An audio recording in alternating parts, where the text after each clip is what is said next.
weekend is underway with Backstage Pass. I'm Bruce Kelley, and we're here with Danny Mora. Welcome to Backstage Pass, Danny. Good to see you, Bruce. Don't touch me like that ever again, okay? You didn't say that during the break. And how I love your Elvis sideburns. They are... I just want to sing my song, Bruce. This is a look I have to wear for a movie of the week that we shot in Tucson. Okay, before we get to that, let me remind everybody watching tonight that Danny, you probably remember him from Chico and the Man, and 8 million other network sitcoms. 9 million. 9.5 million sitcoms and other stuff you've seen on all the networks here. And now you're doing a movie. Can I name them? Go. Ready? 5 seconds. Most recently, guest star, my sister Sam. Okay. No, I've done a lot of stuff like that, but the... Love Boat? Ever done a Love Boat? Thank God, no. You're a failure. Yeah. Laugh Boat. Laugh Boat. A very short-run series in my mind. But now the new movie is with Keith Carradine and Glenn Close. Yes, it's a movie of the week. I'm the star. Glenn Close and Keith Carradine happen to be in it. Yeah, son of Kung Fu. They happen. No, don't say that. Oh, I'm sorry. But it's a movie of the week for Hallmark Hall of Fame. It's entitled Stones for Ibarra. It's by Harriet Dorr, the novel based on her book. Mm-hmm. It's a wonderful story, and it'll probably be released. 89. No, probably February. They're looking at a Valentine's Week distribution, as they say. Does Glenn Close chop you up at the end, or? No, in this particular film, I don't even get close. So to speak. We're in different parts of... she has speaking parts, and I play one of the Mexicans. You're the hunk of the movie. Hard to believe, huh? Sure, man. It was a stretch for me. I don't know why. My agent's a genius.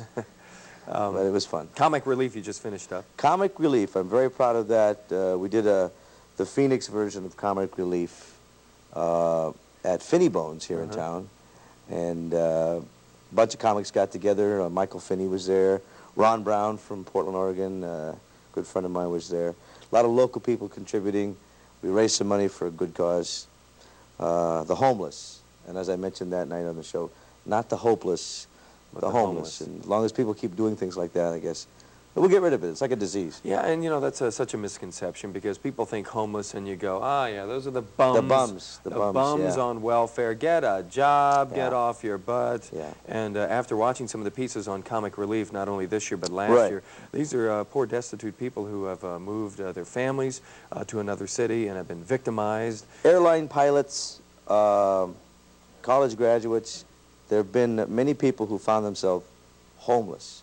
I mean, you know, the economy's been up and down the last several years, and you could be a professional anything, and then one day, bye, you're out of a job. Like my stockbroker. He's out of a job now, yeah. But he's lifeless. There's no benefit for that. You want to check out some of Danny on tape? I would not. I don't. Do I have to watch this part? Yes, you have to. Because it was a live thing, and it was tough. We'll cover his eyes right here, but let's check out some of Danny Mora here on tape on Backstage Pass. Anyway, so I'm here for a while, and I'm working on this movie. And you know, Ronnie, who was on before me, good friend of mine, mentioned I'd done some television work. I'm kind of proud of it.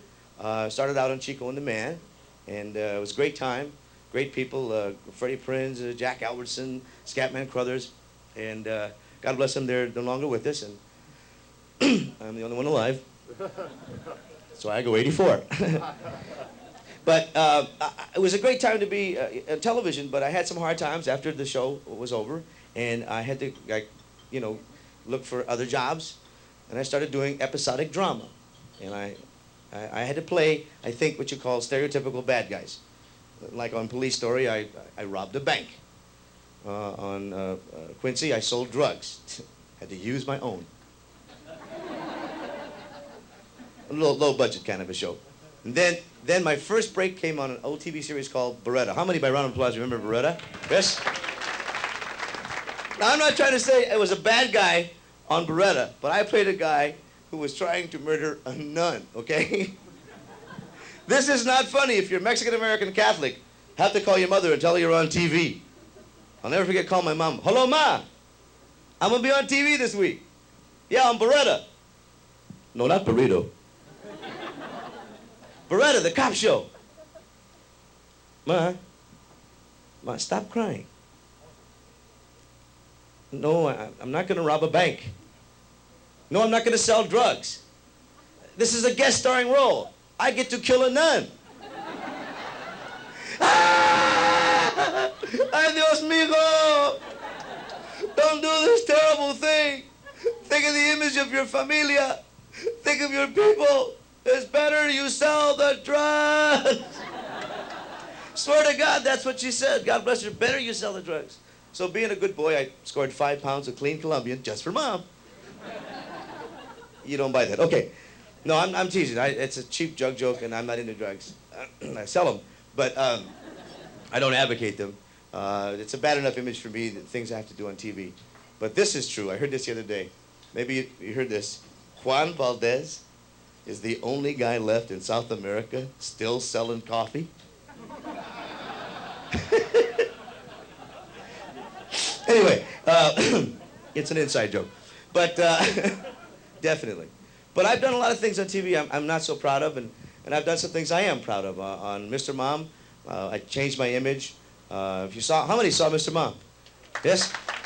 You probably don't even remember me. I was in the first reel of the film, in the auto factory. I played auto worker number 1.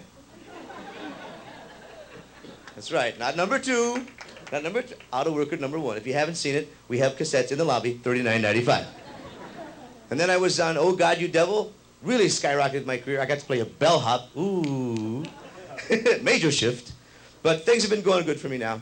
So, but I was really conscious of the sort of negative images on television.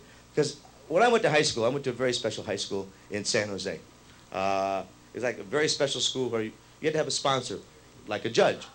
And I don't know if you had schools like that here. We call it a continuation high school. Yes, you know it? You know it? It was a good name for the school because most of the students were continually high. That's why it made sense. But I graduated from there and got into the film thing. When I got to Hollywood, I could not believe my eyes. Could not believe it. There were no Mexicans in Hollywood. For some strange reason, they were never Mexican. They were always Spanish. Like it was cool to be Spanish and not Mexican. Now, I found out this when I was dating an Anglo girl. Nice folks, met her family. Her mother says, Daniel Ray Mora. What a distinguished sounding name. Is that Spanish? I said, why, no.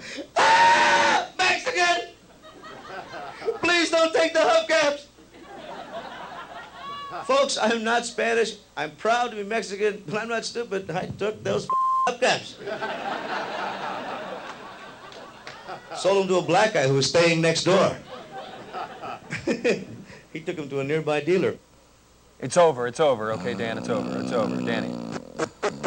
Oh, Dan, it's over. It was funny, huh? And I sweat a lot, too. You were brilliant, man. Hey, Thank you. I got this 50 chicks chubby, and it's got the All of a sudden, balls we're both all the way talking around. funny. I don't know that? why, you know, I think it's a It's latent... amazing. You start hanging around with these personalities like this, and all of a sudden, you Cheech and Chong kind of thing, you know? feel very different. What else after the Glenn Close movie here now? After Glenn Close, got some comedy on the road, and I got my fingers crossed. I'm supposed to be up for a regular series role in a comedy venture that I can't name. Why do they always Hi, say Mom. that? No, I got a couple irons in the fire, and I'm just, you know, I don't like to talk about them because they never happened then. Sure. You jinx it. Like my career.